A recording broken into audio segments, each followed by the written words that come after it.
ونعوذ بالله من شرور أنفسنا ومن سيئات أعمالنا. سبحان الله. من يهده الله فلا مضل له ومن يضلل فلا هادي له.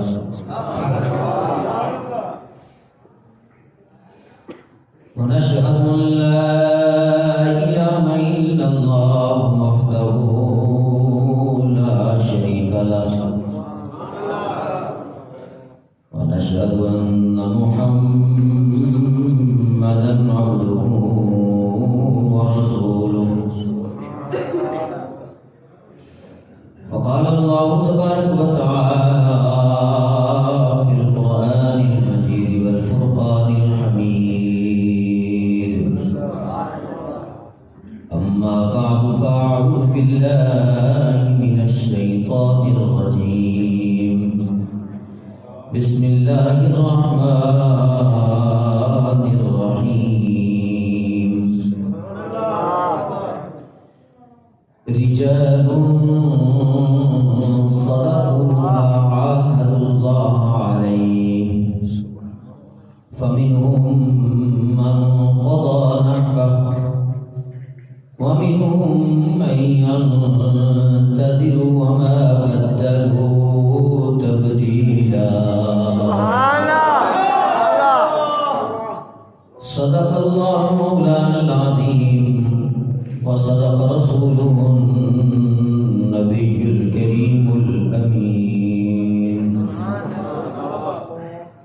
إن الله وملائكته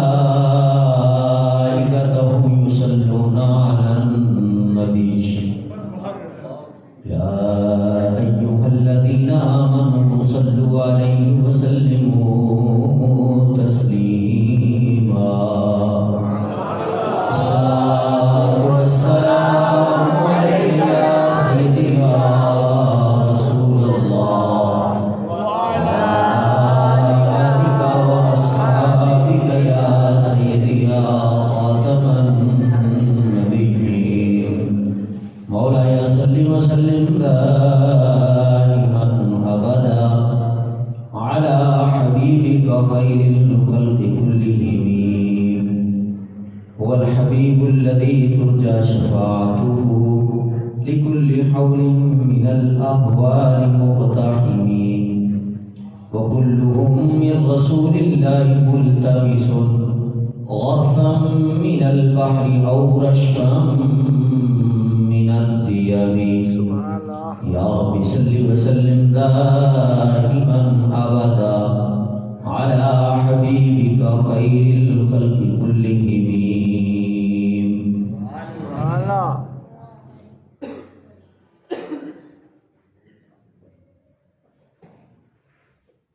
عرش کی عقل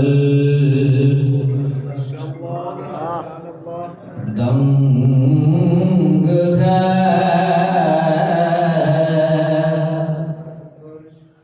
چرخ میں آسمان ہے،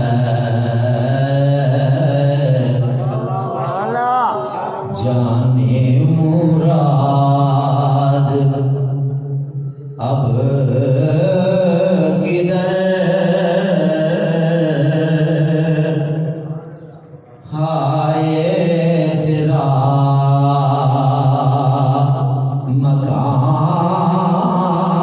مکان ہے، جانے مراد.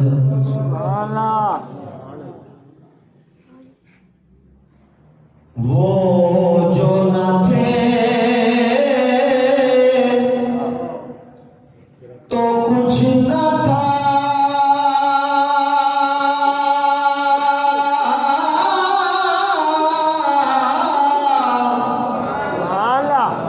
وہ جو نہ ہو تو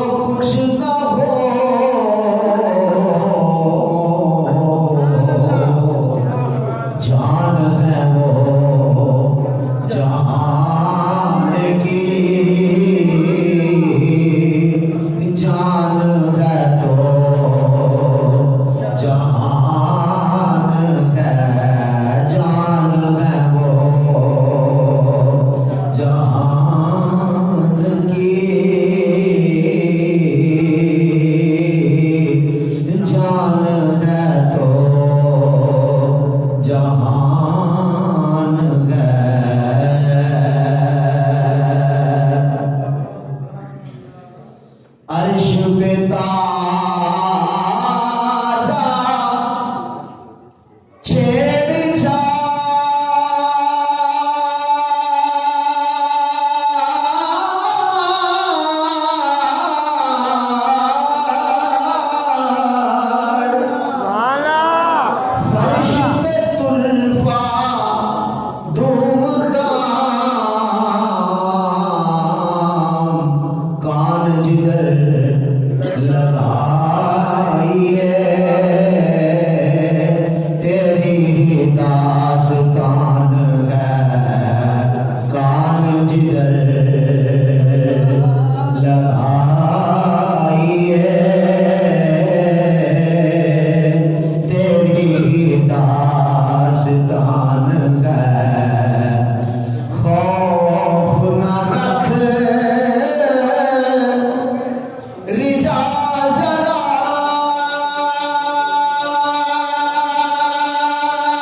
اور حضور نبی اکرم نور مجسم شفیع معظم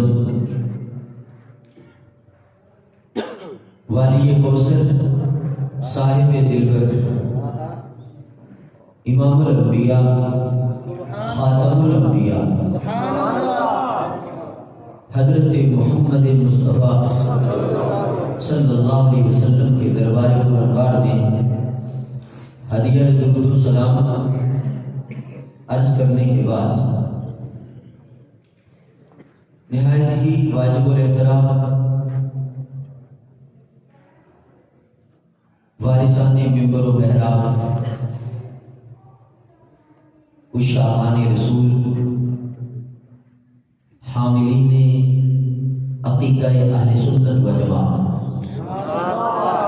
السلام علیکم ورحمۃ اللہ وبرکاتہ۔ وعلیکم السلام ورحمۃ اللہ وبرکاتہ۔ آج کا یہ عظیم و شان پروگرام لبیک یا رسول اللہ صلی اللہ علیہ وسلم کانفرنس تحریک لبیک یا رسول اللہ صلی اللہ علیہ وسلم کے زیر اہتمام دسکا کی سرزمین پر انعقاد پذیر ہے، جس کی میزبانی کا شرف شیر اہل سنت مجاہد اہل سنت شاہین فکر رضا حضرت علامہ مولانا محمد طاہر محمود اویسی صاحب زیر شرف ہو اور آپ کے رفقا فرما رہے ہیں، حاصل کر رہے ہیں۔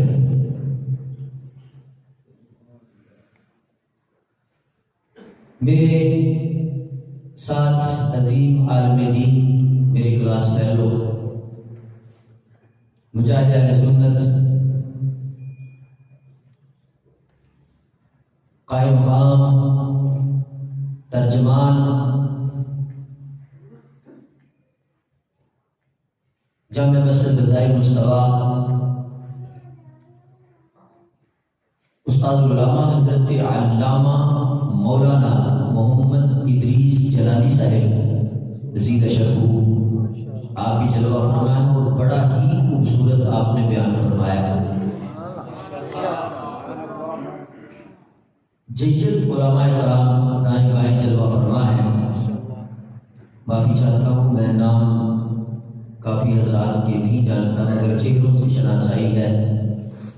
اللہ تعالیٰ ہم سب کی حاضری کو اپنے دربار میں قبول فرمائے۔ آج کا یہ پروگرام نہایت ہی اہم موقع پر اور بڑے ہی پرنور خوبصورت مہینے میں منعقد ہو رہا ہے۔ اللہ تعالیٰ ہم سب کو ماہ ربیع الاول شریف کی برکات بھی عطا فرمائے اور ماشاءاللہ بڑا ہی مجاہدانہ کردار قبلہ اویسی صاحب کا اللہ تعالیٰ انہیں استقامت عطا فرمائے۔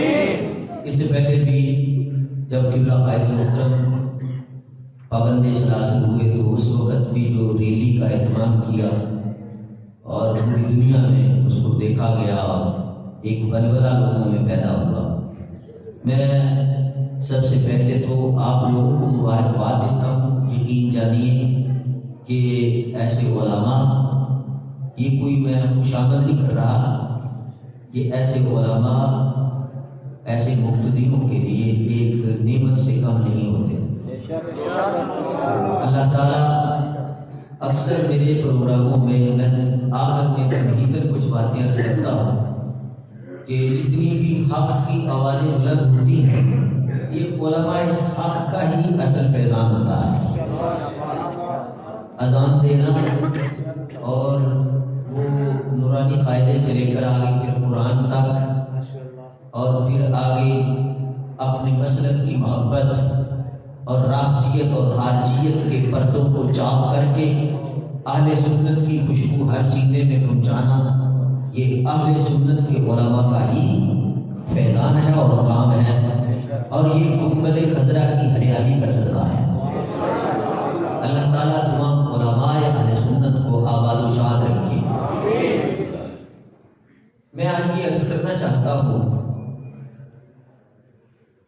کہ صحابہ کرام علیہ الرضوان، ان کے نزدیک سب سے اہم کام کیا تھا؟ ان کے نزدیک سب سے اہم فریضہ کیا تھا؟ اور وہ سب سے اہم کام جو کرتے تھے ہر معاملے میں کس چیز کو پیش نظر رکھتے تھے؟ تو میں نہیں کہتا بلکہ میں قرآن کریم برہان رشید کی جو آیت مبارکہ تلاوت کی موسیقی کا ہی ترجمہ پیش کرتا ہوں۔ اللہ رب العزت قرآن میں ارشاد فرما رہا ہے، رجال، وہ جلیل القدر صحابہ کرام علیہ الرضوان، وہ صحابہ جن کے بارے میں حضور پرنور صلی اللہ علیہ وسلم نے ارشاد فرمایا، اللہ نے اپنے لیے میرا انتخاب کیا اور میرے لیے میرے یاروں کا انتخاب کیا، میرے صحابہ کا انتخاب کیا۔ یعنی صحابہ کرام کا انتخاب بھی رب ذوالجلال نے ہی کیا ہے۔ اب اس پر بھی اگر کوئی طعن و تشریح کرے تو معاذ اللہ وہ رب کی ذات پر طنز کر رہا ہے کہ رب تمہیں، آپ کو تو سرکار علیہ الصلوۃ والسلام کے جو یار تھے، اصحاب تھے، وہی چننے نہیں آئے، پتہ ہی نہیں چلا۔ تو یہ اعتراض پورے دین پر بندے کو کفر تک لے جاتا ہے۔ تو یہ انتخاب بھی رب ذوالجلال کا ہے۔ وہ عظیم صحابہ، اور اللہ رب العزت ان کی شان بارہا دفعہ قرآن میں بیان فرما رہا ہے، رجال، وہ عظیم رجال، وہ عظیم شخصیتیں، صدقوا ما عاہدوا اللہ علیہ، انہوں نے وعدے کو جو اللہ اور اس کے رسول سے کیا تھا اس وعدے کو سچا کر دیا۔ رب فرما رہا ہے اللہ اور اس کے رسول صلی اللہ علیہ وسلم سے جو انہوں نے وعدہ کیا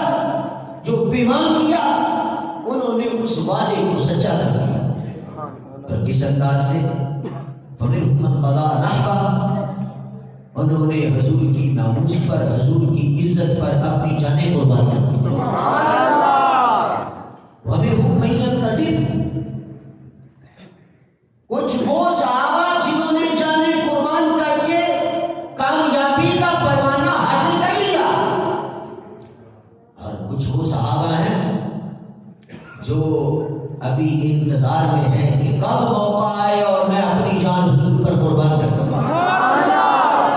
دیکھیے اللہ تعالیٰ ان کے دلوں کو بھی جانتا ہے، ان کی نیتوں کو بھی جانتا ہے۔ ابھی قربان نہیں، ابھی جام شہادت نوش نہیں کیا، مگر رب فرما رہا ہے دیکھتے ہیں، رہتے ہیں، مگر دعائیں کرتے ہیں کہ مولا موقع دے میں بھی تیرے محبوب پر اپنی جان قربان کروں۔ اللہ تعالیٰ ان کی شانیں بیان کر رہا ہے، وہ بدر ہو، وہ احد ہو، وہ مکہ کا ابتدائی اعلان نبوت کے بعد کا ماحول ہو، وہ مدینہ شریف ہو، وہ جنگ یمامہ ہو، وہ غزوہ تبوک ہو، وہ ہر حال میں حضور پر صلی اللہ علیہ وسلم کی عزت پر پہرا دیتے نظر آئے ہیں۔ ان کے نزدیک سب سے اہم فریضہ، سب سے اہم عبادت حضور کی ناموس پر پہرا دینا۔ اس کے لیے وہ صحابہ بھی ہیں جنہوں نے نظریں مانی، جس کسی نے گستاخی کی، گو کہ کچھ صحابہ ایسے جو ظاہری آنکھوں سے دیکھ نہیں سکتے تھے، گو کہ دل کی آنکھیں تھیں ان کی، انہوں نے نظر مانی کہ جس عورت نے گستاخی کی ہے میں اس کا سر اتاروں گا اگر میرے محبوب بدر سے فتح یابی کے ساتھ واپس تشریف لے آئے۔ اس انداز سے وہ نظر مانتے تھے۔ اور ابتدائی طور پر حضرت سیدنا صدیق اکبر رضی اللہ تعالیٰ عنہ جب ارقم میں آپ خطبہ ارشاد فرما رہے تھے تو کفار مکہ نے دیکھا کہ اب تو یہ تقریریں بھی ہونی شروع ہو گئی، تبلیغ بھی شروع ہو گئی، اب تو یہ آگے ہی بڑھتے جا رہے ہیں۔ تو سیدنا صدیق اکبر رضی اللہ تعالیٰ عنہ کے حوالے سے اور حضور صلی اللہ علیہ وسلم کی ذات مبارکہ کے حوالے سے انہوں نے سوچا کہ کیوں نہ ہو کہ یہیں پر ہی یہ سارا معاملہ ختم کر دیا جائے۔ تو وہ کفار مکہ جب وہاں پہنچے تو حضور صلی اللہ علیہ وسلم کی ذات پر حملہ کرنا چاہتے تھے، تو حضرت سیدنا صدیق اکبر ڈھال کر گئے، آپ کو بہت مارا گیا، بہت مارا گیا، اتنا آپ کو مارا گیا کہ آپ کی یہ چہرہ مبارک کی یہ ناک کی ہڈی نظر نہیں آتی تھی، اس قدر زد و کوب کیا گیا، یہاں تک کہ حضرت سیدنا صدیق اکبر رضی اللہ تعالیٰ عنہ بے ہوش ہو گئے، انہیں گھر لے جایا گیا، سارا دن انہیں ہوش نہیں آیا، بار بار آپ کی والدہ پوچھتی، ہوش نہیں آیا، شام ہوئی تو آنکھیں کھولی تو آپ کی والدہ بڑی خوش ہوئی تو پوچھنے لگ گئی کہ بیٹا بتاؤ تمہارا کیا حال ہے؟ تو آپ کی آنکھوں میں آنسو تھے اور بولے، فرمانے لگے اماں جان میرا حال پوچھنے سے پہلے مجھے بتاؤ میرے محبوب کا کیا حال ہے؟ اب اس وقت تو والدہ نے کلمہ نہیں پڑھا تھا، ماں تھی آپ ہے، کہا بیٹا وہ خیریت سے ہوں گے، آپ بتاؤ ٹھیک ہو؟ کہا خدا کی قسم مجھے پہلے یہ بتاؤ میرے محبوب کا کیا حال ہے؟ کہا بیٹا کچھ کھا لو، کچھ پی لو، میں تمہارے لیے کھانا لاتی ہوں، پانی لاتی ہوں۔ حضرت سیدنا صدیق اکبر رضی اللہ تعالیٰ عنہ نے یہ نہیں فرمایا اچھا کچھ پی لوں تو جاتا ہوں، کچھ کھا لوں تو جاتا ہوں، کچھ میری طبیعت سمجھ جائے تو اٹھتا ہوں، کچھ ایسا ہو جائے تو پھر آگے چلنا چاہیے، جس طرح کے ہم اپنی گفتگو کر لیتے ہیں کہ طبیعت کا بھی خیال رکھنا چاہیے، فلاں ہونا چاہیے یہاں پر، پھر مجھے کیونکہ ایک 15-20 سال کا عرصہ قبلہ خیر محترم کے ساتھ گزرا ہے، جب آپ کو ہیپاٹائٹس کے انجیکشن لگ رہے تھے تو لبیک یا رسول اللہ صلی اللہ علیہ وسلم کانفرنس لاہور میں اچرا میں ہو رہی تھی، آپ کا ہی خطاب تھا، تو شادمان میں ڈاکٹر تھا جہاں سے انجیکشن لگتا تھا، تو انجیکشن لگوا کر سیدھے ہی مسجد میں تشریف لے آئے تو آپ نے خطاب کیا، مگر خطاب 15-20 منٹ کیا، مگر آپ نے یہ نہیں بتایا کہ مجھے ہیپاٹائٹس کا انجیکشن لگا ہے، میں بول نہیں سکتا۔ حالانکہ انجیکشن کے بعد بندہ 4 منٹ بھی کھڑا نہیں ہو سکتا، اس کے باوجود بھی، مگر میں یہ سمجھتا ہوں کہ وہ ڈاکٹر صاحب یہ جملہ بار بار ارشاد فرماتے تھے، وہ اس کی تصویر تھی کہ ہم بدنی طاقت سے نہیں مدنی طاقت سے آگے بڑھتے ہیں۔ سبحان اللہ، نعرہ تکبیر، اللہ اکبر، نعرہ رسالت، یا رسول اللہ، شان صحابہ، زندہ باد، صحابیے نبی جنتی جنتی، صحابیے نبی جنتی جنتی۔ حضرت سیدنا صدیق اکبر رضی اللہ تعالیٰ عنہ نے اپنی والدہ محترمہ سے عرض کی، اماں جان، نہ میں کچھ کھا سکتا ہوں نہ میں پی سکتا ہوں جب تک میں اپنے محبوب کا چہرہ مبارک نہیں دیکھ لیتا۔ کہا بیٹا تم تو چل نہیں سکتے،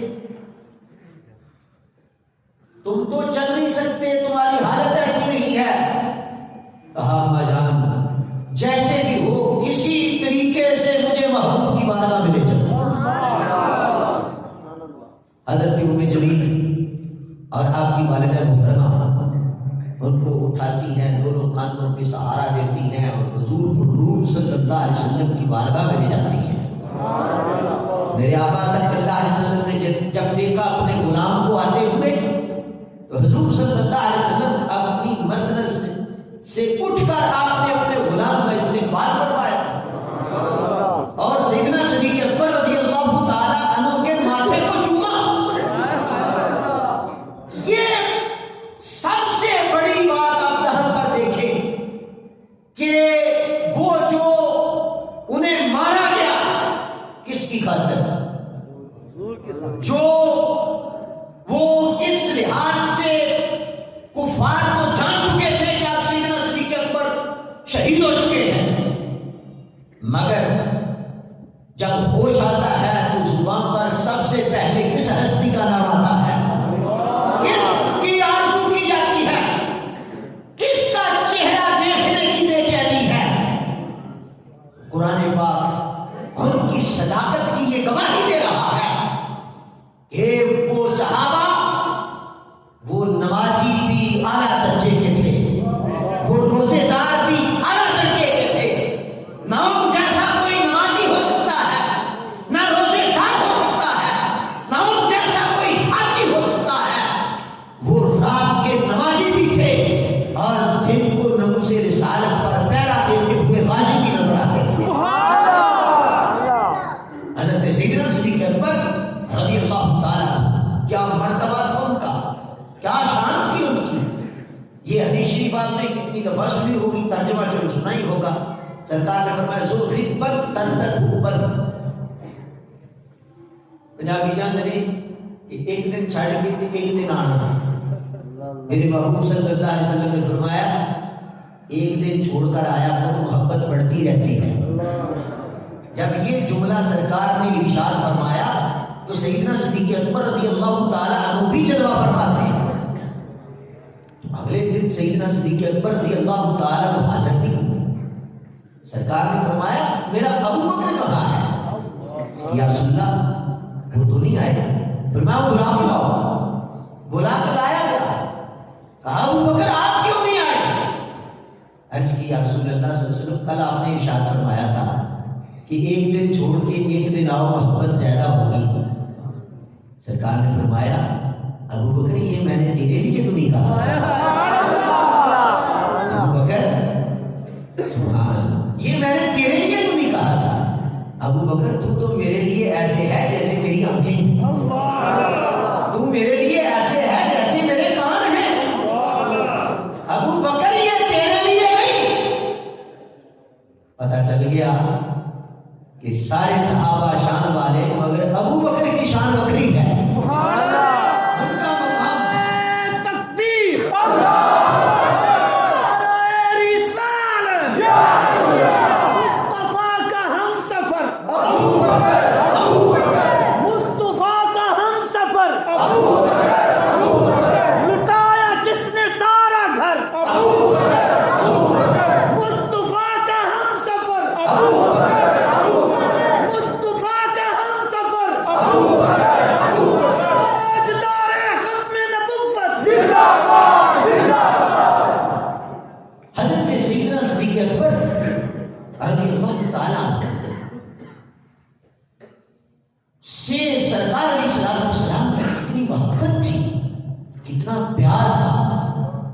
میرے آقا صلی اللہ علیہ وسلم نے جب فرمایا کہ اللہ نے میرے لیے 3 چیزیں محبوب بنائی ہیں، محبوب بنا دی گئی ہیں 3 چیزیں، نماز میں میری آنکھوں کی ٹھنڈک ہے، خوشبو ہے، عورت ہے، تو سیدنا صدیق اکبر رضی اللہ تعالیٰ عنہ نے بھی عرض کیا رسول اللہ مجھے بھی 3 چیزیں بڑی پسند ہیں۔ میں ابو بکر کون سی ہیں؟ یا رسول اللہ آپ کا چہرہ مبارک ہو میں دیکھتا ہی ہوں۔ دوسری بات یا رسول اللہ صلی اللہ علیہ وسلم میرا مال ہو میں آپ کی عزت پہ قربان کرتا ہوں، آپ کے قدموں پر نشاور کرتا ہوں۔ اور تیسری بات یا رسول اللہ صلی اللہ علیہ وسلم میری بیٹی ہو آپ کے نکاح میں، یہ مجھے بڑا پسند ہے اور آپ نے کر کے دکھایا۔ دیکھیے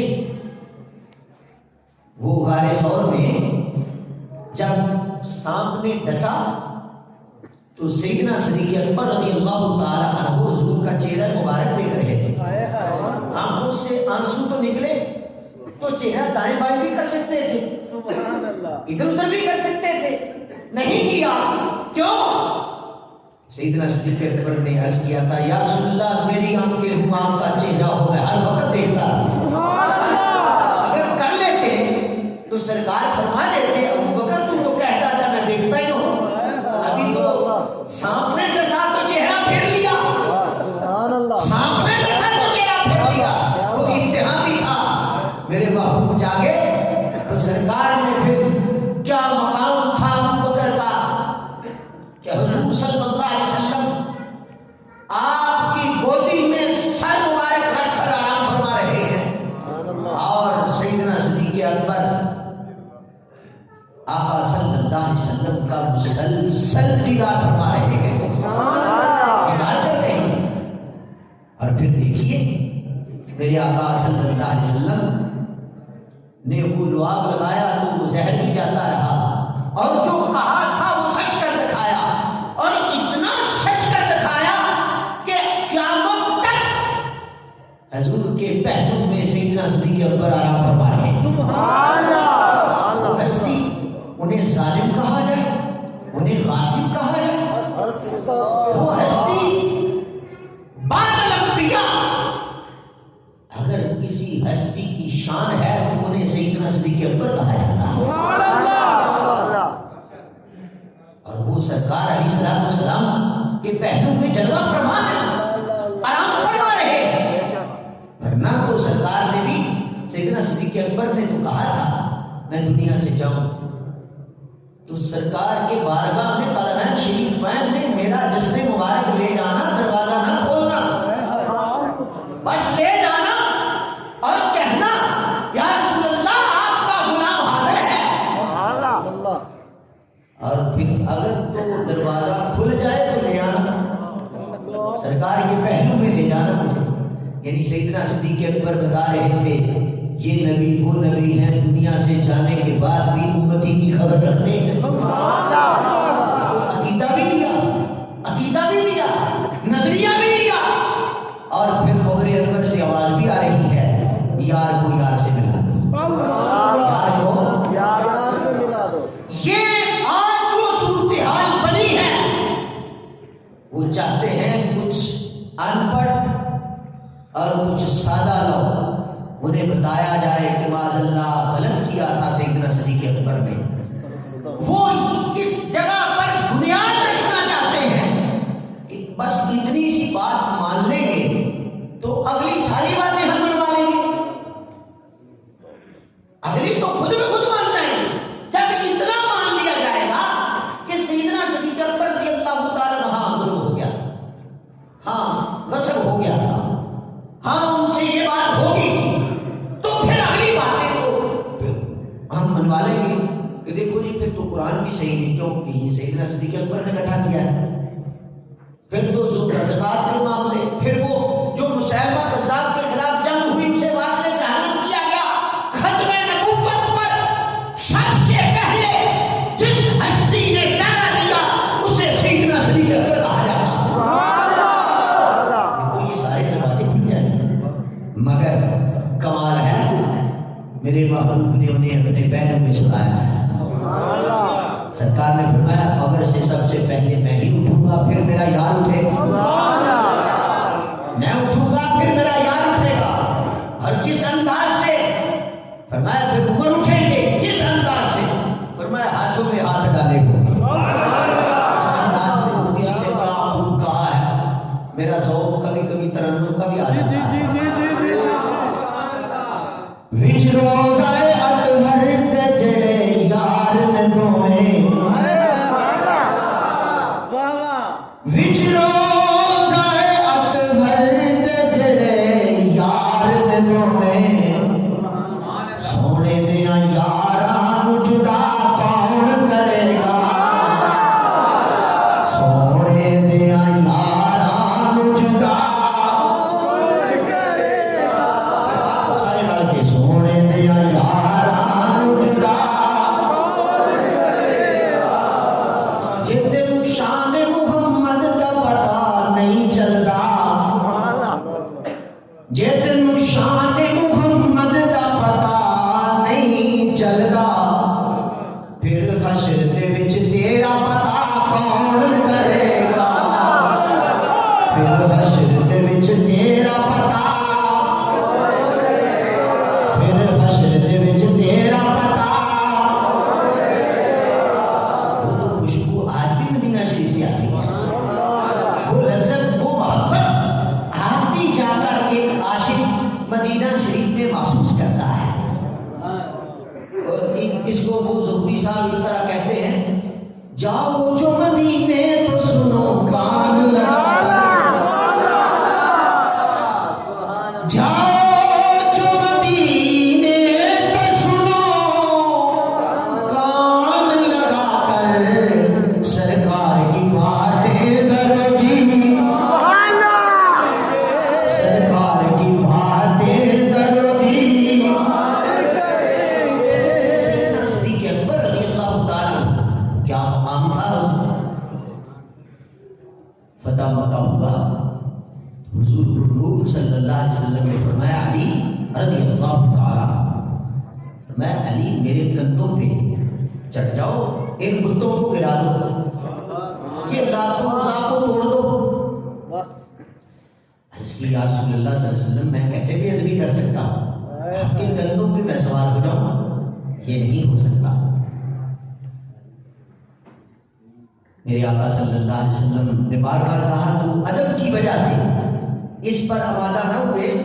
سرکار نے فرمایا چلو پھر میں پاؤں رکھتا ہوں۔ ابھی پہلا ہی پاؤں رکھا تھا تو عرض کی یا رسول اللہ صلی اللہ علیہ وسلم اپنا قدم مبارک اٹھا لیجیے۔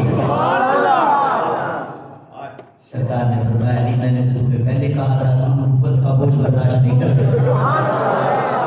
وہ سیدنا صدیق اکبر رضی اللہ تعالیٰ عنہ جب غار ثور میں سرکار کے ساتھ جاتے ہیں، عرض کرتے ہیں یا رسول اللہ میرے ماں باپ آپ پر قربان، آپ میرے کندھوں پہ سوار ہو جائیں، آپ میرے کندھوں پہ۔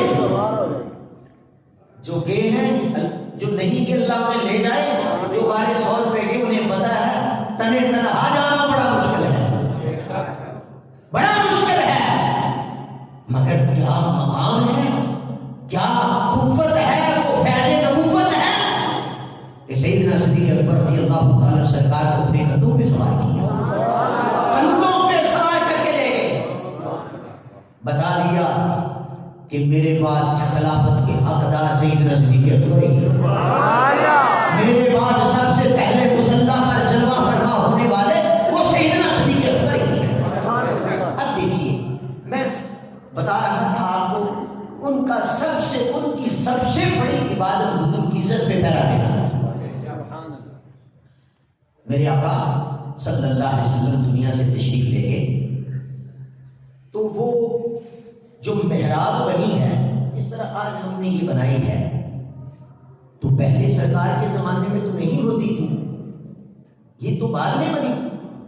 اس کا آغاز تو سیدنا صدیق اکبر رضی اللہ تعالیٰ عنہ نے کیا، سرکار کے زمانے میں تو نہیں تھی۔ کیسے کیا میں یہ بتانا چاہتا ہوں، کیسے کیا، کتنا ادب کرتے تھے، کتنی حضور کی عزت اور ناموس پہ انہوں نے پیرا دیا۔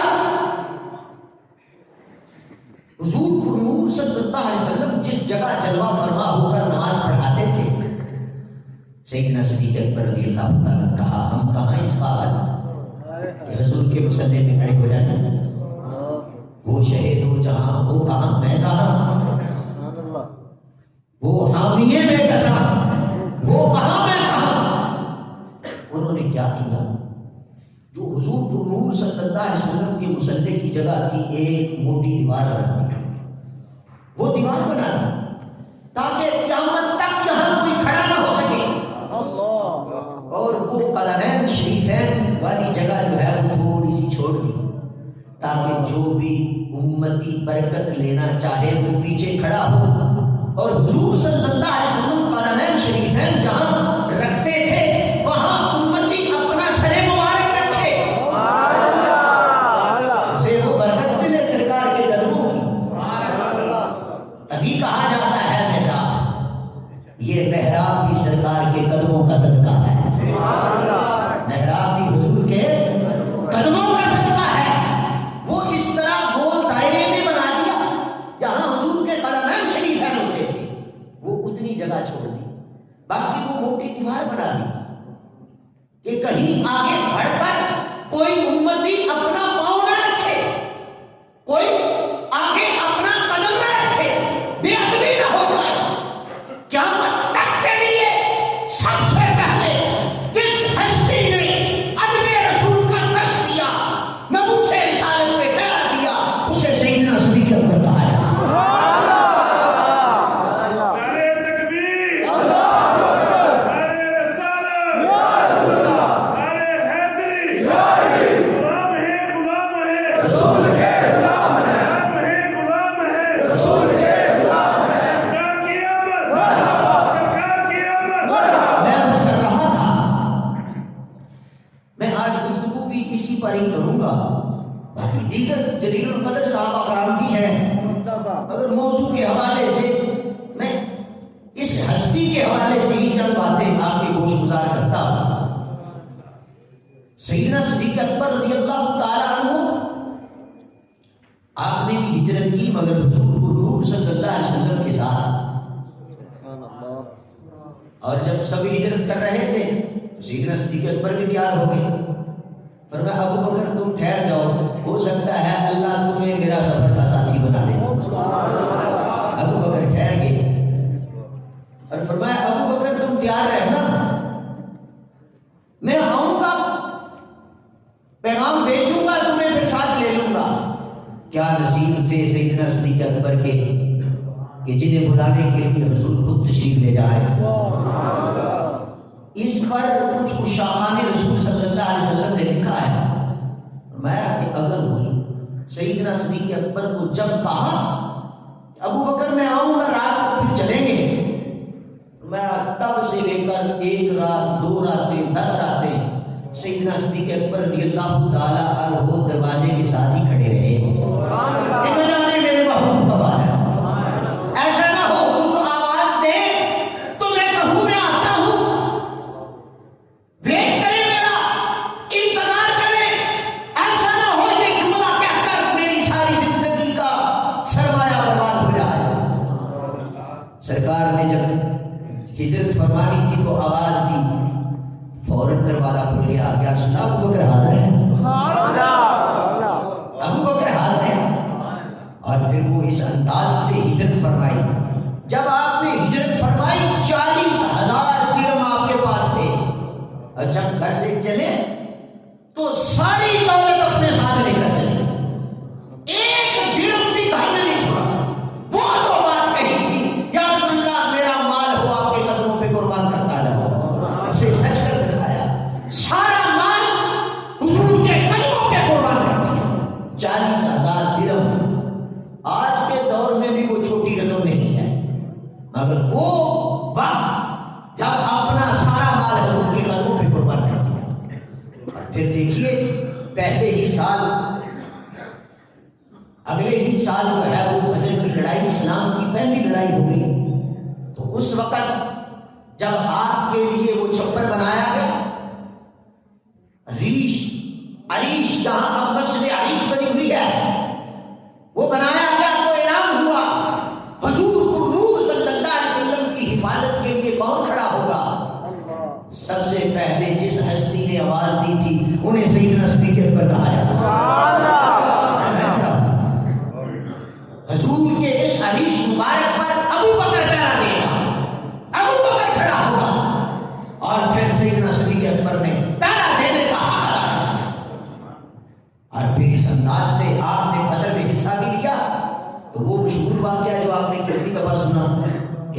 بیٹے؟ کہا ابا جی میں کئی دفعہ آپ میری تلوار کی زد میں آئے مگر میں نے کہا میرے ابا جی ہیں.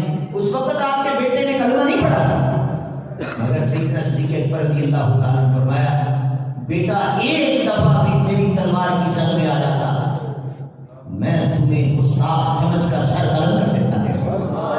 بتائیے وہ قرآن پاک میں جو اللہ نے فرمایا لا تجد قوما یؤمنون باللہ والیوم الآخر یوادون من حاد اللہ ورسولہ ولو کانوا آباءہم او ابناءہم. فرمایا مومن کی یہ شان ہی نہیں, کوئی مومن تم ایسا نہیں دیکھو گے. رب کا قرآن گواہی دے رہا ہے. فرمایا کوئی مومن تم ایسا نہیں دیکھو گے کہ جو آخرت پر ایمان رکھتا ہو, اللہ اور اس کے رسول پر ایمان رکھتا ہو, محبت کرتا ہو اور اللہ اور اس کے رسول کے دشمنوں سے بھی جو ہے وہ پیار کرے, دوستی کرے. میں ایسا مومن ہو ہی نہیں سکتا. پر میں مومن ہے ہی وہ جو حضور صلی اللہ علیہ وسلم کے دشمنوں کو دشمن سمجھے, اللہ کے دشمنوں کو دشمن سمجھے. اور اس کا کردار سب سے پہلے کس ہستی نے ادا کیا وہ سیدنا صدیق اکبر رضی اللہ تعالیٰ. اولاد سے فطری محبت ہوتی ہے مگر مجھے میری تو ساری محبتیں ہی سرکار کے لیے ہیں. تو میری ساتھ میں آ جاتا تو میں تو تمہیں واسطے جہنم کر دیتا, اس وقت تیرا سر مار دیتا, کبھی نہ چھوڑتا. اور وہ انداز دیکھیے کہ جب آپ کے والد محترم نے کوئی گستاخی کر دی سرکار نے, کوئی نازیبا گفتگو کر دی, تو سیدنا صدیق اکبر رضی اللہ تعالیٰ واحد وہ شخصیت ہے جنہوں نے اپنے باپ کے چہرے پہ تھپڑ مارا تھا اور سرکار کی بارگاہ میں حاضر ہوئے. عرض کی یا رسول اللہ صلی اللہ علیہ وسلم آج میرے باپ نے کچھ نازیبا گفتگو کی ہے, نازیبا گفتگو کی ہے, مجھ سے رہا نہ گیا, میں نے اپنے باپ کے چہرے پہ تھپڑ مارا ہے. سرکار نے فرمایا ابو بکر واقعی ایسا ہوا ہے؟ عرض کی یا رسول اللہ ایسا ہی ہوا ہے. ابو بکر کیوں مارا تم نے تھپڑ؟ یا رسول اللہ آپ کی بے ادبی میں برداشت نہیں کر سکا. واللہ یا رسول اللہ خدا کی قسم اس وقت اگر میرے ہاتھ میں تلوار ہوتی تو باپ کی گردن اتار دیتا, میں گردن اتار دیتا, میں کبھی بھی معافی نہ دیتا مگر میرے ہاتھ میں کچھ نہیں تھا. اب بتائیے آج جو اسلام سمٹ کر کچھ رہ گیا ہے, نماز پڑھو, روزے رکھو, حج کر لو, 11ویں شریف دلوا لو, جمعرات کا ختم کروا لو, 40واں کر لو, اللہ اللہ کرو.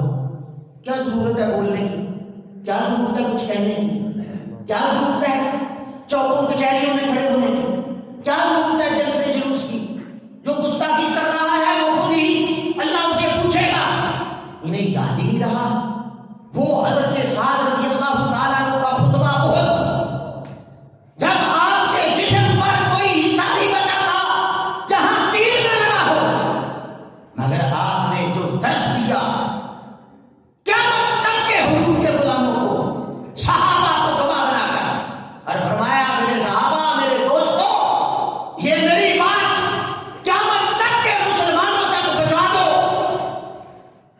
اگر دنیا میں ایک بھی مسلمان زندہ رہ جائے اور حضور کی بے ادبی اور گستاخی ہو جائے اور اس میں کوئی کردار ادا نہ کرے, اللہ تعالیٰ قیامت کے دن اس کا کوئی عذر قبول نہیں کرے گا, کوئی عذر قبول نہیں کرے گا. آپ بولیے بتائیے جو بندہ یہ کہے میں بوڑھا ہوں, میں فلاں ہوں, مجھے ضروری کام ہے, میرا تجارت کا مسئلہ ہے, میری دکان کا مسئلہ ہے, میرا فلاں مسئلہ ہے, میرا فلاں مسئلہ ہے, اب میں ان سے پوچھتا ہوں, اپنے سمیت میں سب سے پہلے اپنی ذات کو پوچھتا ہوں, کیا قیامت کے دن ایسا کوئی عذر میرا قبول ہو جائے گا؟ وہ صحابہ انہوں نے علم کے سمندر حضور کی چشم رحمت سے پیے تھے, وہ عظیم صحابہ, وہ نمازی بھی تھے, قاری بھی تھے, عالم بھی چوٹی کے تھے. ان جیسا قاری کوئی نہیں تھا, ان جیسا حاجی کوئی نہیں تھا, مگر وہ بتا رہے تھے ان ساری عبادتوں کی قیمت اس وقت پڑے گی جب تو حضور کی نماز پہ پیرا دیتا رہے گا. اگر تو یہ ساری عبادتیں کسی کام نہیں آئے گی، تیرا کوئی عذر قبول ہی نہیں کیا رہا ہے۔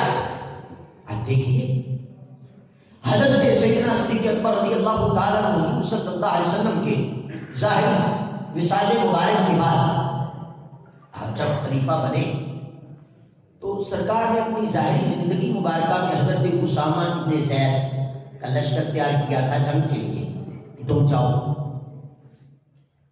شام میں حضرت خالد بن ولید عیسائیوں سے جنگ کر رہے تھے، یعنی اس لحاظ سے محاذ چلے ہوئے تھے۔ حضور کی طبیعت مبارکہ ناساز ہو گئی، بخار جو ہے وہ سرکار کے جسم مبارک کو چومنے کے لیے آ گیا۔ سبحان اللہ۔ تو حضرت اسامہ نے کہا جب حضور کی کوئی طبیعت اچھی ہوتی ہے یعنی بخار کے حوالے سے تو پھر میں چلا جاؤں۔ اسی دوران ہی حضور صلی اللہ علیہ وسلم کا ظاہری وصال مبارک ہو گیا۔ آپ جب خلیفہ بنے تو سب سے پہلے جو لشکر تیار کیا ہوا تھا سیدنا صدیق اکبر نے اس کو روانہ کر دیا۔ ادھر ایران میں عیسائیوں نے چیلنج کیا ہوا تھا، فلسطین میں اور یہ شام میں یہ عیسائی اور یہودی بلبلا رہے تھے جنگ کے لیے، اور یہ آوازیں کس رہے تھے کہ آپ ان کے نبی تشریف لے گئے ہیں، ہم ان سے جنگ کریں گے۔ مگر ساتھ ہی یمامہ میں یہ نجد کا علاقہ، یہاں پر مسیلمہ کذاب اس نے نبوت کا اعلان کر دیا، نبوت کا اعلان کر دیا، جھوٹا معاذ اللہ۔ اور اس نے نہیں کیا، وہاں ایک عورت رہتی تھی، اس نے بھی نبوت کا اعلان کر دیا، معاذ اللہ ثم معاذ اللہ۔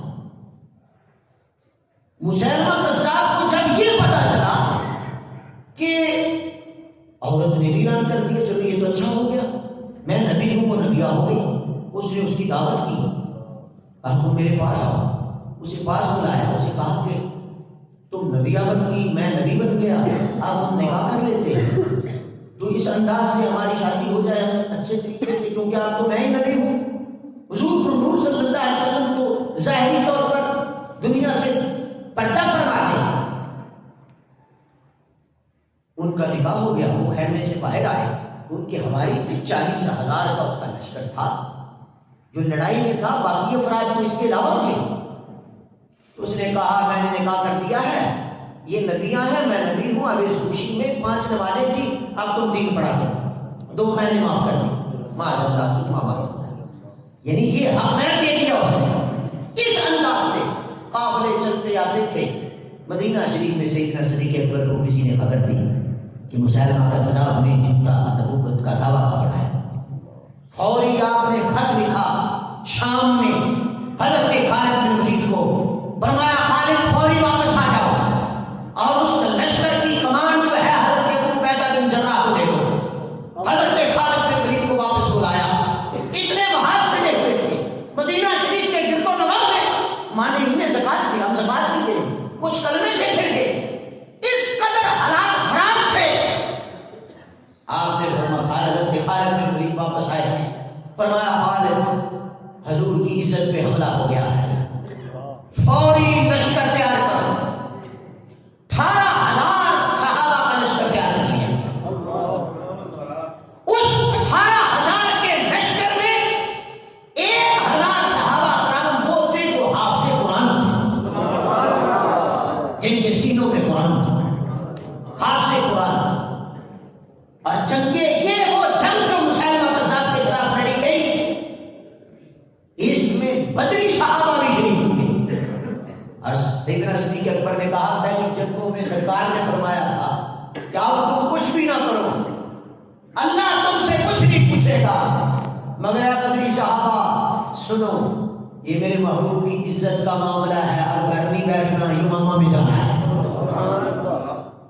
یعنی سیدنا صدیق اکبر بتا رہے تھے، کوئی تو بولتا 14ویں صدی کا ہوتا تو بولتا کہ مجھے تو سرکار نے بشارت دے دی، میں کیوں جاؤں، میرے بچے ہیں، کاروبار ہے، معاملات ہیں، میں کیوں جاؤں۔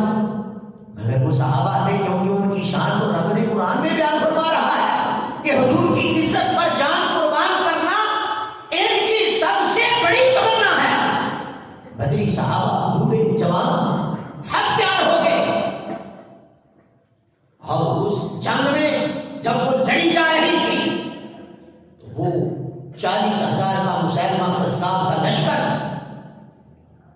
میدان میں آتے تو وہ بھی نعرہ تکبیر لگاتے. اللہ. صحابہ کرام نے دیکھا کہ یہ نعرہ تکبیر لگاتے ہیں, ہم بھی نعرہ تکبیر لگاتے ہیں, مسئلہ کیسے حل ہو, پہچان کیسے ہو, تمیز کیسے ہو, حق پر کون ہے, باطل پر کون ہے. یہ فریاد حضرت خالد بن ولید کو بھیجی گئی کہ حضرت آپ کیا کریں. فرمایا جب وہ نعرہ تکبیر لگائیں تو تم نے یہ نعرہ لگانا ہے, یا محمد یا رسول اللہ, یا محمد یا رسول اللہ. سب کہو یا محمد یا رسول اللہ, یا محمد یا رسول اللہ. ہمارا جس نبی کی عزت کے لیے آئے ہو اس نبی کا نام لو, اللہ فتح کر دے گا. سبحان اللہ. آج جو ہم نعرہ رسالت لگاتے ہیں تو یہ ایسے نہیں لگاتے, یہ فیض ہے جنگ یمامہ کا, یہ فیض ہے. جب میرے محبوب نے ہجرت کی تھی, مدینہ شریف آئے تھے تو بچے بچیوں نے, جوانوں نے سرکار کے نعرے لگائے تھے چھتوں پہ چڑھ کر.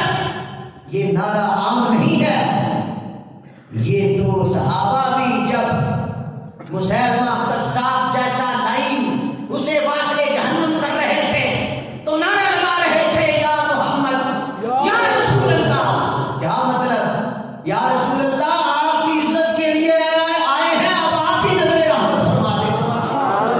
40,000 کے لشکر کو شکست دے دی اور مسیلمہ قذاب کو واصل جہنم کر دیا. وہ عظیم لشکر, اور اس جنگ میں 1,000 صحابہ کرام حافظ قرآن. حافظ قرآن کی تو بڑی شان ہے. عام مجھ جیسا گناہ گار آدمی اس وقت سینے میں قرآن ہو, اس کی بڑی شان ہے. میرے محبوب نے فرمایا کہ سرکار فرماتے جس نے حامل قرآن کی عزت کی اس نے میری عزت کی, جس نے حامل قرآن کی عزت کی اور جس نے میری عزت کی, قیامت کے دن اللہ تعالیٰ اس کو عزتوں کے تاج پہنائے. وہ جلیل القدر صحابہ کرام, 1000 میں سے 700 صحابہ کرام نے حضور کی عزت پر پہرا دیتے تھے جامع شہادت کو مشرف کیا. میں بتانا یہ چاہتا ہوں آج کے اس پروگرام میں کہ سب سے بڑا ان کا عمل, سب سے بڑی تمنا حضور کی عزت پہ پہرا دینا تھا. جب بندہ حضور کی عزت پہ پہرا دیتا ہے تو پھر باقی عبادات کی بھی اللہ توفیق اور سعادت عطا کر دیتا ہے. دیکھتے نہیں غازی الدین شہید کو, دیکھتے نہیں ممتاز حسین قادری کو, جن کے بارے میں میرے قائد نے کہا تھا میں نے ہزاروں تقریریں کی, ہزاروں حدیثیں پڑھی اور پڑھائیں, اتنے مصلے سنائے, واز تبلیغ کیا, حق کی آواز کو بلند کیا, مگر خدا کی قسم میری تبلیغ وہ کام نہیں کر سکی جو کام ممتاز قادری کی ایک گولی نے کر دیا. وہ غازی الدین شہید جن کے بارے میں اقبال جیسا عظیم مفکر کہے ایسی سوچتے ہی رہ گئے لوہارا نہ بڑا بازی رہ گیا. تو یہ سعادت جسے میسر آ جائے, خدا کی قسم وہ دنیا کا خوش قسمت ترین انسان ہے. اور یاد رکھیں اس میں ہیلا بہانے بھی نہیں چلتے. بندہ کہے کہ میں چلو جھوٹ بول لوں, بچ جاؤں, فلاں کر لوں, کیوں؟ النبی اولا بالمومنین, یہ نبی تو وہ ہیں جو مومنوں کی جانوں سے بھی زیادہ قریب ہیں. تھوڑی سی بھی اس میں خلش آ گئی تو پھر بھی بندے کے ایمان کی کوئی گارنٹی نہیں ہے. تو سیدنا صدیق اکبر رضی اللہ تعالیٰ عنہ جو پہرا دیا حضور کی عزت پر اور بتا دیا آنے والے قیامت تک کے حضور کے غلاموں کو, چاہے کتنے ہی فتنے ہوں, چاہے کتنی ہی پرابلمز ہوں, معاشی طور پر ہوں, کاروبار کے حوالے سے ہوں, اولاد کے حوالے سے ہوں, فرمایا یہ ساری اپنی جگہ ہیں, ان کے بغیر تو گزارا ہو سکتا ہے. اگر حضور کی عزت پر حملہ ہو گیا اور تم نے کوئی کردار نہ ادا کیا تو فرمایا پھر تمہارا ایمان, تمہاری زندگی, فرمایا اس کا تو پھر کوئی فائدہ ہی نہیں. حالانکہ مشورہ دینے والے جب جنگیں ہو رہی تھی تو کوئی تو آ کر مشورہ دیتا حضور جنگ یمامہ میں 18,000 بھیجے ہیں، حضرت اسامہ میں کتنے زید کے لشکر میں بھی ہزاروں ہیں، ادھر شام میں بھی ہزاروں صحابہ ہیں، اس طرح تو سارے شہید ہو جائیں گے، دین کا کام کون کرے گا؟ آپ کو ختم پڑھیں، دعا کرتے ہیں، تہجد پڑھیں، رات کو اللہ اللہ کریں گے۔ میں بتانا یہ چاہتا ہوں تقدیر سوئے ہوئوں کا اگر منہ نہیں چومتی اس کے لیے کوئی کردار ادا کرنا پڑتا ہے۔ وہ صحابہ تھے جنہوں نے یہ نہیں کہا میرے بچوں کا معاملہ ہے، میرے گھر کا معاملہ ہے، میرے تجارت کا مسئلہ ہے، وہ ہر وقت یہی نعرہ لگاتے تھے لبیک یا رسول اللہ، لبیک لبیک لبیک یا رسول اللہ، لبیک لبیک لبیک یا رسول اللہ، لبیک لبیک لبیک یا رسول اللہ، لبیک لبیک لبیک یا رسول اللہ، لبیک لبیک لبیک یا رسول اللہ، لبیک۔ کہا تھا یہاں تک کہ مجھے وہ حضرت عمر رضی اللہ تعالیٰ عنہ جو ایک ٹانگ سے کمزور تھے، میں انہیں یہ جملہ نہیں بولتا جس طرح عام جملے بولے جاتے ہیں کسی کے لیے کہ لنگڑا، تو اس طرح وہ معذور تھے، ایک ہی جو ہے وہ قدم شریف پر چلتے تھے، ان کے 6 بیٹے احد میں گئے تھے، تو ان کی زوجہ کہنے لگی آپ تو چل بھی نہیں سکتے، لڑیں گے کیسے؟ آپ گھر میں رہو، ویسے بھی گزر ہے، تو تم تو تلوار بھی نہیں اٹھا سکتے، کیسے لڑو گے؟ تم معذور ہو، تمہیں اجازت بھی نہیں ہے، اللہ اور اس کے رسول نے۔ آپ کی آنکھوں میں آنسو آئے، کہا حضور کی عزت پر جان دینے کا موقع ہے، یہ بار بار آتے ہیں۔ آپ نے گھر سے دعا کیا ہے اللہ مجھے حضور کی عزت پر جان دینے کی سعادت دے دے۔ یہ مجھے میری زوجہ میرے گھر والے کہہ رہے ہیں تم کچھ نہیں کر سکتا، یا رب میں تیرے محبوب کی عزت کے لیے جا رہا ہوں، دین کے لیے ہوتے، اب میں زندہ واپس نہ۔ وہ عجیب صحابہ تھے، عظیم صحابہ تھے، جو موت کے منہ میں جا کر بات کرتے تھے۔ اس لیے سرکار نے فرمایا تھا قرب قیامت میری امت کو وہن کی بیماری لگ جائے گی۔ صحابہ نے پوچھا کہ یا رسول اللہ وہن کیا ہوتا ہے، وہ کیا بیماری ہے؟ میرے آقا صلی اللہ علیہ وسلم نے فرمایا حب الدنیا و کراہیت الموت، قرب قیامت میری امت دنیا سے پیار کرے گی، موت سے ڈرے گی۔ میرے صحابہ کو تم ہو، تم دنیا سے پیار نہیں کرتے، موت سے پیار کرتے ہو، اور قیامت کے قریب میری امت کو یہ بیماری لگ گئی، موت سے ڈرے گی۔ آج جو ہم بول رہے ہیں، آج جو فیضان ہے حضور کے صدقے سے، یہ قبلہ کنز العلماء کا ہے۔ میں سچ بتا رہا ہوں آپ کو، اللہ کا شکر ہے بے باک اور میڈل اور عظیم لیڈر اور استاد اللہ نے ہمیں عطا فرمائے۔ اگر ایسا نہ ہوتا تو وہ کیا کسی نے کہا تھا ویران زندگی تھی میں خواب چاہتا تھا،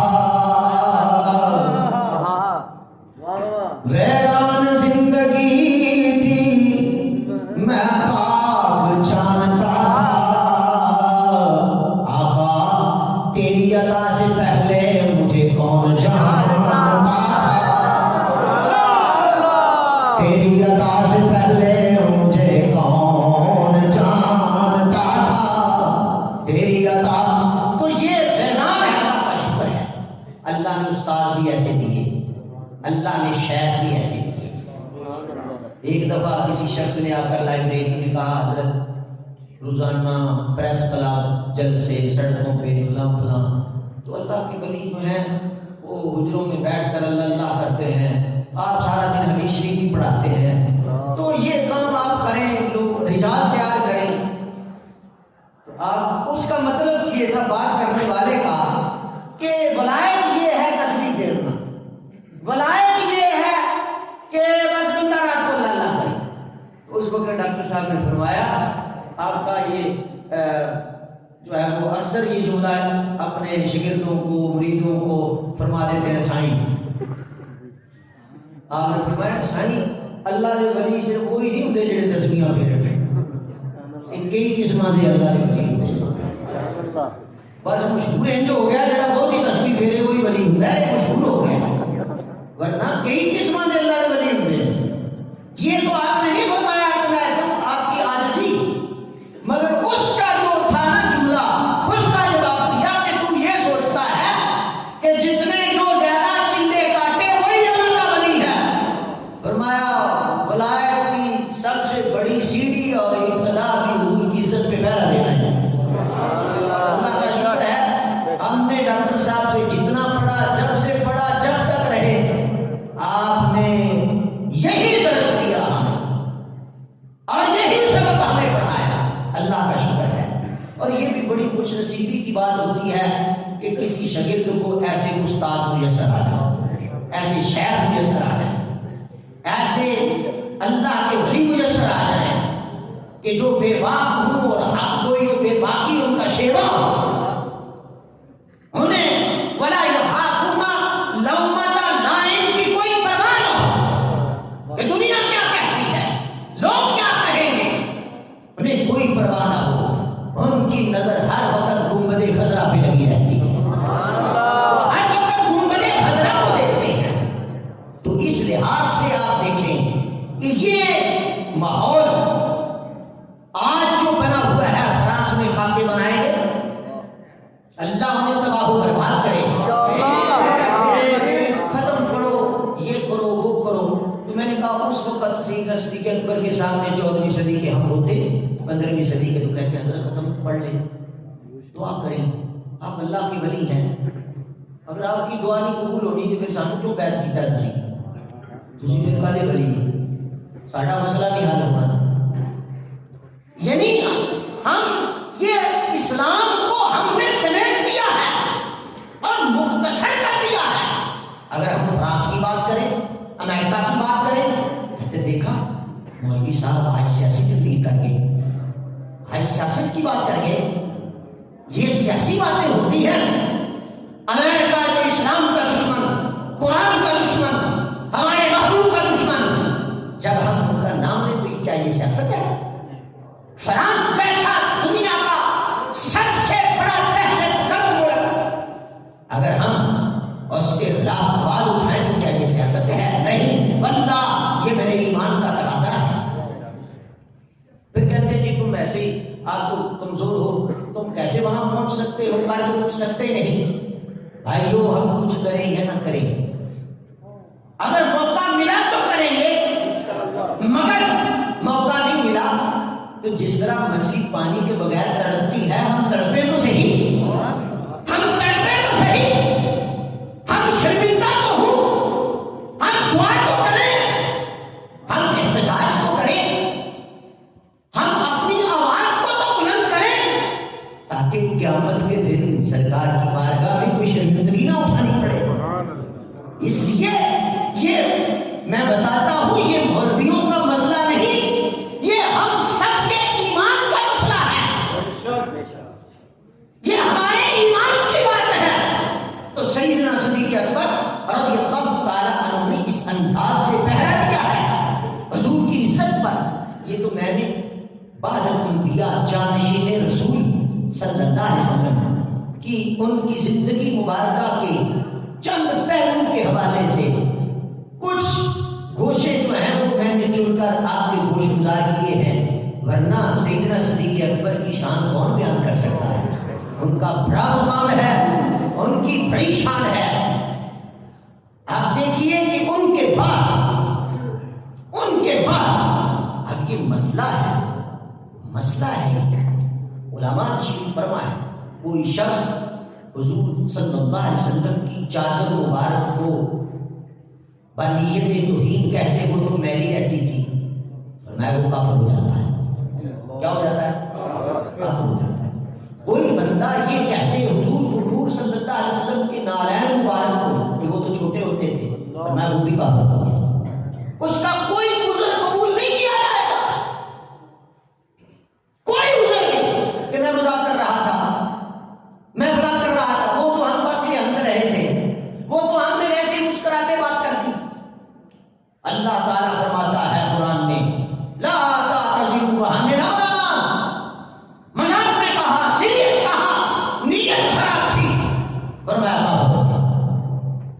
بتائیے کتنا نازک مسئلہ ہے میرے محبوب کا، کتنی حساس مقام ہے حضور کا. وہ تو ویسے ہی جو ظہوری صاحب نے کہا ایتھے تے با یزید جے دم نہیں مارتے، ایتھے تے با یزید جے کتھے ظہوری کتھے گدائی حضور دی، کتھے ظہوری کتھے گدائی حضور، ایتھے تے با یزید جے دم نہیں مارتے.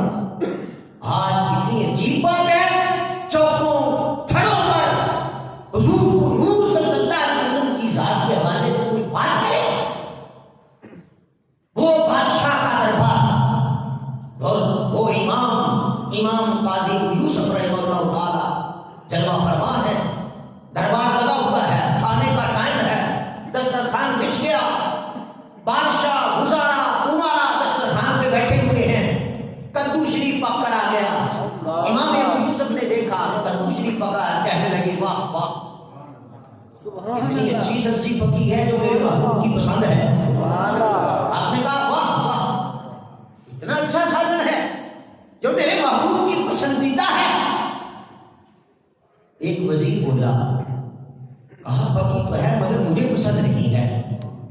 امام ابو یوسف نے کہیں چھوڑا کھانا، کھڑے ہو گئے، فرمایا تب تک میں یہاں نہیں بیٹھوں گا جب تک اس کو کوڑے نہ لگا لیے جائیں.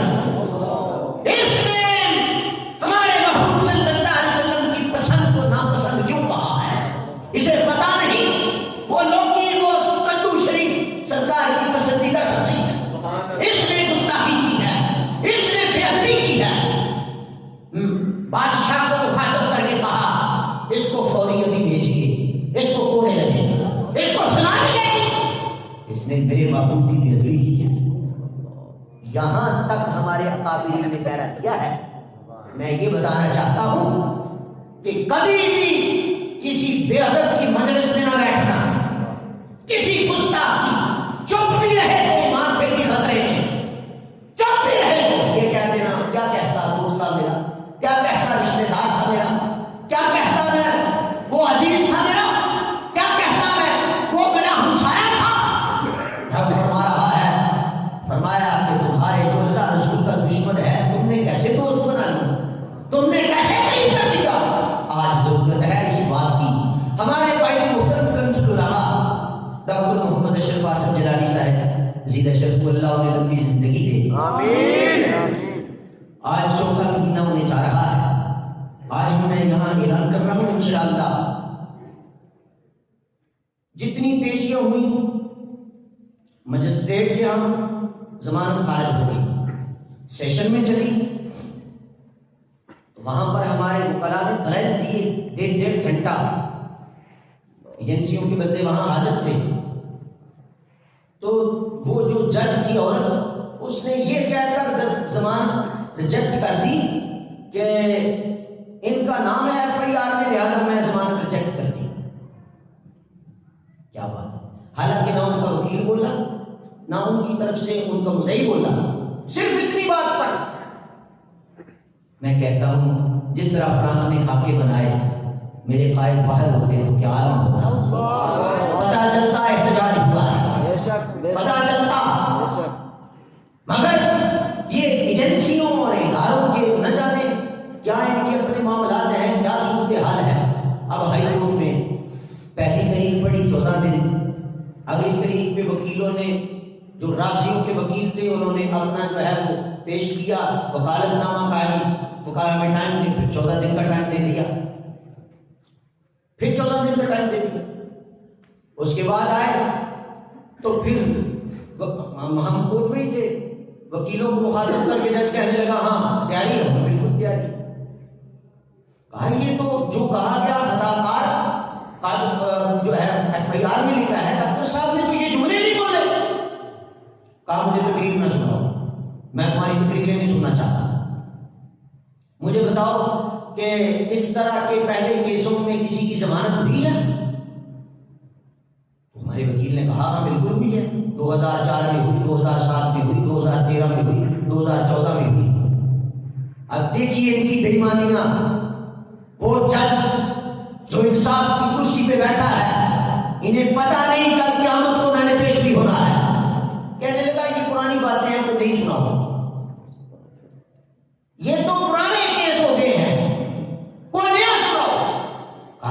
2017 کی بھی ہے، کہا نہیں 2020 کی سنو، 19 کی سنو۔ اب اس سے آپ سمجھ جائیں کتنی بے ایمانی ہے، کس قدر وہاں تو وکیل بھی جو سنی ہیں وہ پریشان ہو جاتے ہیں، وہ ہمیں کہتے ہیں یہ مسئلہ کچھ اور ہے، یہ ان کی بے ایمانیاں ہیں۔ اگلی پیشی ہوئی تو پھر وکیل آئے، ان سے کوئی بات نہیں، سرکاری وکیل کو مخاطب ہو گئے، ہاں جی آپ کیا کہتے ہیں؟ سرکاری وکیل نے کہا کہ یہ جو 295 یہ لگائی ہے، 98 یہ لگائی ہے، اس پر تو کیا کہتے ہیں جو ASI ہے وہ تو FIR ہی نہیں کاٹ سکتا، یہ تو FIR ہی DSP کاٹتا ہے، تو یہ تو FIR ہی بوگس ہے، غلط ہے۔ جب یہ جملے بولے تھے سرکاری وکیل نے، اس وقت تو ضمانت بنتی تھی، تو ضمانت لیتا، مگر اس نے سنی انسنی کر دی۔ کہا جی اگلی دفعہ پھر آپ SP کو بلائیں، اس طریقے پہ SP آ گیا، آپ کیا کہتے ہیں؟ کہا ہاں جو ہے FIR میں غلطیاں ہیں۔ SP نے بھی کہہ دیا، SP نے بھی کہہ دیا ہاں اس میں جو ہے حکم ہے، یہ صحیح نہیں ہے۔ چلو تحقیق کرنے کی بات میں کرتا، قائد محترم کی ضمانت تو لیتا، مگر اس نے نہیں لی، اس نے کہا چلو پوری تفتیش کر کے اگلے ہفتے پھر آ رہا ہے۔ تو یہ ایک کھیل کھیلا جا رہا ہے، اور اس صورتحال سے میں نے آج یہ سارا اس لیے بتایا ہے کہ یہ چل بھی رہا ہوگا لائیو، تاکہ لوگوں کو پتہ بھی چل جائے کہ کس طریقے سے کچھ لوگ ہمیں کہتے نہیں وکیل آپ کے تگڑے نہیں ہیں، فلاں نہیں ہے، ایسا نہیں ہے، جو لوگوں کا کہنا کہ نہیں آپ چل نہیں رہے، اللہ کے فضل سے کبھی کوئی رات ایسی نہیں آئی کہ ہم کوئی دن ایسا نہیں آیا ہوگا کہ ہم نے کبھی جو ہے وہ آرام سے بیٹھ کے ہو کہ ہونا تو ہو جائے، واللہ ایسا نہیں ہے، کوشش بھرپور ہے۔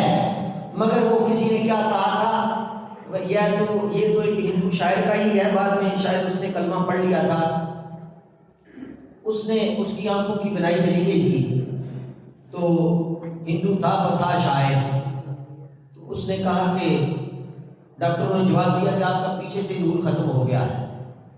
اس نے کہا حج کا موسم تھا، حاجی حج پہ جا رہے تھے، تو اس نے کچھ اشعار سرکار کی بارگاہ کے لیے لکھے، کہا چلو سنا ہے کہ مسلمانوں کے آقا دستگیری فرماتے ہیں، تو میں ان کی شان میں شعر لکھ کے بھیجتا ہوں، شاید میری دستگیری ہو جائے۔ تو اس نے یہ شعر لکھے، پھیکا ہے نور خور رخ انور کے سامنے، ہے ہیج مشک زلف معمبر کے سامنے، خجلت سے آب ہے نسرین و یاسمن، کیا گل کھلائیں جا کر گل تر کے سامنے، کیا گل کھلائیں جا کر گل تر کے سامنے۔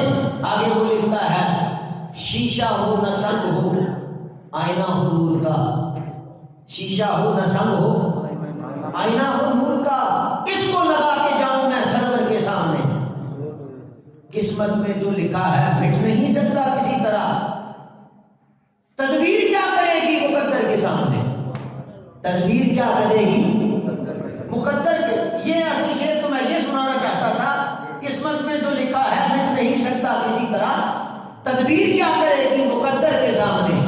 تو یہ مثال بتاتا چلوں، جب یہ کافی اشعار ہے، جب یہ شعر پڑھیں گے، جب وہ واپس آئے تو کہا میرا خط پڑھا، کہا کس وقت پڑھا، کہا اس وقت پڑھا، کہا جس وقت پڑھا اسی وقت میری آنکھوں کی بنائی واپس آ گئی۔ میرے آقا تو غیروں کی بھی سنتے ہیں، اپنوں کی کیوں نہیں سنتے؟ مگر یہ سارے ایک امتحان ہیں، اور اس حوالے سے انشاءاللہ اگر آپ بھی ہماری بات نہ سنیں گے تو ہمارے قائد محترم چوتھا مہینہ ہے جیل جانے کو، اب ہم پھر جیل کو تحقیق کا آغاز کریں گے، ہم اس کے لیے تیار ہیں انشاءاللہ۔ ہم جیل کو تحقیق کا آغاز کریں گے، کہ تمہیں جیل میں رکھنے کا بڑا شوق ہے تو پھر ہم تیار ہیں۔ جنت کا راستہ، جنت کا راستہ، جنت کا راستہ، جنت کا راستہ، اے دین قدم بڑھو ہم تمہارے ساتھ ہیں، اے دین قدم بڑھو ہم تمہارے ساتھ ہیں، اے دین قدم بڑھو ہم تمہارے ساتھ ہیں۔ اس حوالے سے انشاءاللہ بھرپور مشاورت کے بعد پھر جو ہے اس کا اعلان کر دیا جائے گا۔ مگر یہ جو ناانصافیاں ہو رہی ہیں، وہ غلاظت کا پورا پلندہ، وہ خبیث جس نے سیدنا صدیق اکبر کو گالیاں دی معاذ اللہ، کفر تک پہنچا وہ حامد سلطانی بےمان لائن، اس کی ہائی کورٹ میں فوری ضمانت ہوگی، فوری ضمانت ہوگی اس کی۔ اور جہاں کوئی بے ادبی بھی نہیں، بے ادبی کا شائبہ بھی نہیں، اور وہاں پر ہیلے بہانے بنائے جا رہے ہیں۔ کیا یہ ریاست مدینہ کا دستور ہے؟ یہ ریاست مدینہ کا نعرہ لگا کر معذاللہ کام کو یہود و حدود والے کیے جا رہے ہیں۔ کیا دھوکہ دیا جا رہا ہے اس طرح کہ جس طرح کسی کو کہا جائے کہ یہ آب زمزم ہے، باہر رکھ دیا جائے، آب زمزم پینے پر پتہ چلے یہ تو شراب ہے، یہ تو شراب ہے۔ یہ حالت ہوتی ہے انصاف کی؟ کیا یہ تقاضا تھا انصاف کا کہ ایک عاشق رسول کو اتنے مہینوں سے پابند سراسر کیا ہوا ہے، جھوٹ پہ جھوٹ بولا جا رہا ہے، نا انصافیوں میں نا انصافیاں ہو رہی ہیں، اب ہم برداشت نہیں کریں گے اور اب ہم جلد و تحریک کا آغاز کریں گے، اور انشاءاللہ یہ جو اہل سنت کی بقا کا مسئلہ ہے یہ کوئی مسئلہ نہیں، خدا کی قسم جب تک اہل سنت کا ایک بھی فرد زندہ ہے فضا میں لبیک کے نعرے بلند ہوتے رہیں گے۔ ہمارے کافرین نے جس انداز سے دین پر مسلک پر پہرا دیا، انشاءاللہ تعالی یہ قیامت تک ہمارے علماء حق پہرا دیتے رہیں گے انشاءاللہ تعالی۔ ہمارے قائد محترم مسلک پر، دین پر، اسلام پر پہرا دینے کی پاداش میں جیل میں ہیں، تو انہوں نے پہلے کہہ دیا تھا فضائے جیل میں رہنا سعادت ہی سعادت ہے، ان کے لیے سعادت ہے، مگر ہم نے بھی کوئی کردار ادا کرنا ہے کہ نہیں؟ ہمارا بھی فرض بنتا ہے کہ ہم اس کے لیے اپنا کردار ادا کریں۔ اللہ تعالیٰ میری آپ کی حاضری کو اپنے دربار میں قبول فرمائے۔ دل سے ہزار بار مدینہ تجھے سلام